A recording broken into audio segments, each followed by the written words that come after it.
تمہاری منزل یہ دنیا نہیں ہے، تمہاری منزل جنت ہے. وہ جنت ہے جس کے متعلق اللہ کے نبی صلی اللہ علیہ وسلم نے فرمایا ما لا عین رأت ولا اذن سمعت ولا خطر على قلب بشر. یہ ایسی جگہ ہے جسے کسی آنکھ نے دیکھا تک نہیں، جسے کسی کان نے سنا تک نہیں، اور کسی انسان کے امیجنیشن میں بھی جنت نہیں آئی. یہ آپ کچھ بھی سوچ لیں، جتنی لگژریس لائف کو آپ امیجن کر سکتے ہیں کر لیں، جنت اس سے بھی اعلیٰ ہے. انسان کی امیجنیشن اور انسان کی عقل کی جو لمیٹیشن ہے وہ اس کے باہر کی چیز ہے. یہ جو قرآن میں الفاظ بیان کیے گئے کہ نہریں ہوں گی اور باغات ہوں گے، دودھ کی نہر، شہد کی نہر، یہ تو وہ الفاظ اختیار کیے گئے تاکہ ہماری عقل سے جنت کے معنی کو قریب تر کیا جا سکے، جس حد تک سمجھ سکتے ہیں سمجھا دیا جا سکے. ورنہ حقیقتاً وہ چیز تو ایسی چیز ہے کہ ایک انسان جب وہ سامنے سے دیکھے گا اور اسے پائے گا تبھی اس کی حقیقت سے وہ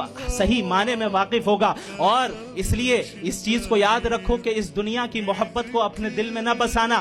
آج ہم نے دنیا کی محبت کو اپنے دل میں بسایا ہے، ہم نے اللہ کی محبت پر دنیا کی محبت کو غالب کیا ہے، جس کا نتیجہ لازمی طور پہ وہ دوسری بیماری کا پیدا ہونا ہے جس کا ذکر اللہ کے نبی صلی اللہ علیہ وسلم نے فرمایا کہ کراہیت الموت، موت کا ڈر. موت کا ڈر اپنے دلوں سے نکالنا یہ مسلمانوں کی ذمہ داری ہے.